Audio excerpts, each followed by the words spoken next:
What is the central idea of the poem dust of snow? Dust of snow जो poem है उसका central idea क्या है? केंद्रीय भाव जिसे बोलते हैं, ठीक है। उसकी थीम क्या है, मतलब उसमें क्या किस बारे में बात हो रखी है, उसको बोलते हैं सेंट्रल आइडिया, ठीक है। या और what does the poet want to convey through the poem dust of snow? Dust of snow poem के द्वारा कवि क्या संदेश कन्वे करना चाहता है? कन्वे माने होता है पहुंचाना, क्या क्या पहुंचाना चाहता है, ठीक है। तो दोनों का आंसर एक ही होगा, या तो सेंट्रल आइडिया पूछेगा, या मतलब जो डस्ट ऑफ स्नो पोएम है उसमें कवि क्या कहना चाहता है। The poet want to convey मैंने पोइट एक कन्वे करना चाहता है, कहना चाहता है, थ्रू द पोएम मैंने कविता के माध्यम से, ठीक है। तो दोनों का आंसर एक ही होगा, ठीक है। और कई बार आपको कुछ ही यदि नहीं आ रहा है तो आपको सेंट्रल आइडिया पता है तो आप ये भी लिख सकते हैं। माना कोई क्वेश्चन आ गया, आपको कुछ पता नहीं है तो आप सेंट्रल आइडिया लिख दीजिए, तो भी आपको पूरे मार्क्स मिलेंगे, ठीक है बच्चों। चलिए, तो what is the central idea of the poem dust of snow? Dust of snow poem का सेंट्रल आइडिया क्या है, केंद्रीय भाव क्या है?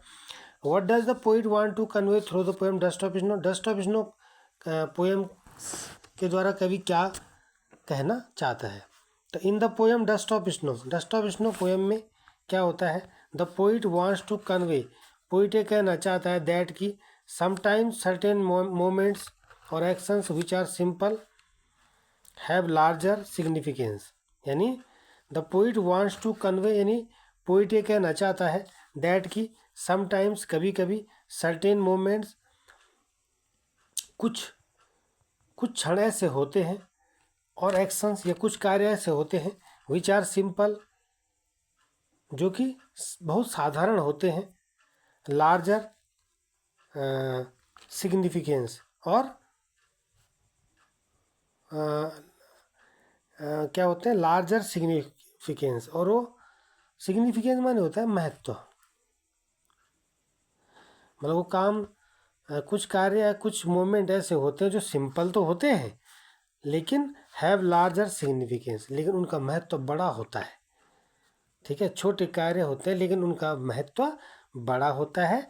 They can change the mood, वो मूड को बदल सकते हैं, और लाइफ या जीवन भी बदल सकते हैं ऑफ अ पर्सन, किसी व्यक्ति का।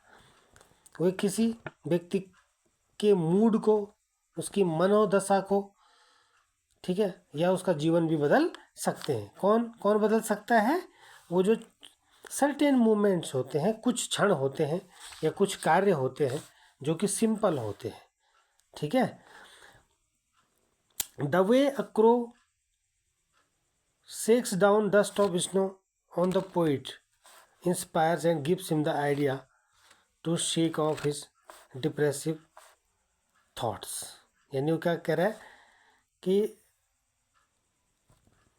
कौवे ने जिस ढंग से कवि पर डस्ट ऑफ स्नो बरसाई थी, ठीक है, द वे मानो उस तरीके से, a crow shakes down dust of snow on the poet, कवि पर बर्फ की फुहार बरसाई थी।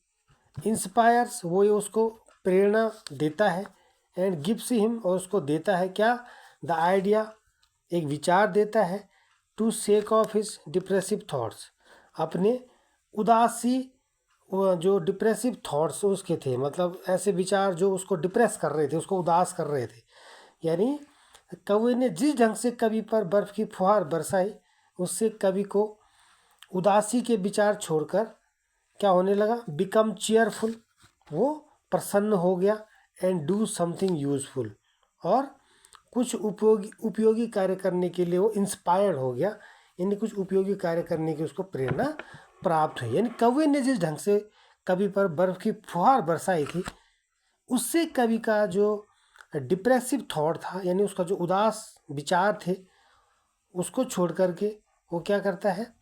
प्रसन्न हो जाता है, प्रसन्न होता है, और कुछ उसको समथिंग यूजफुल, और कुछ उपयोगी कार्य करने की उसको इंस्पायर मिलती है, इंस्पिरेशन मिलती है, यानी प्रेरणा उसको प्राप्त हुई है, ठीक है। कवि ने जिस ढंग से कवि पर बर्फ की फुहार बरसाई, उससे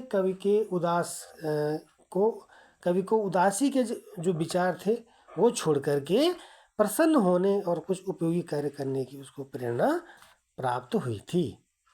ठीक है, इस तरह से हम इसको करेंगे बच्चों। ठीक, तो ये है इसका सेंट्रल आइडिया, या कभी इसमें क्या मैसेज करना चाहता था। कभी हम मैसेज करना चाहते हैं कुछ कार्य बहुत छोटे होते हैं। एक सेकेंड है, क्या हो गया ये?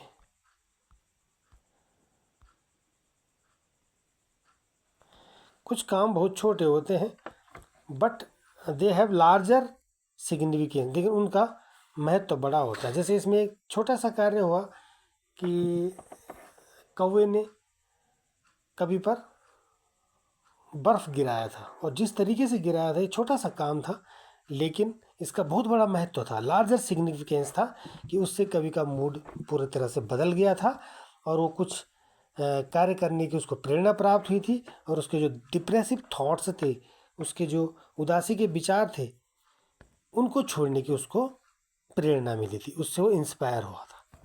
ठीक है, चलिए तो इसको आप कर लेंगे अच्छे से, समझ के इसको आपने करना है। ठीक है, चलिए इस वीडियो में इतना ही, मिलते हैं नेक्स्ट वीडियो में, तब तक के लिए bye bye, thank you so much.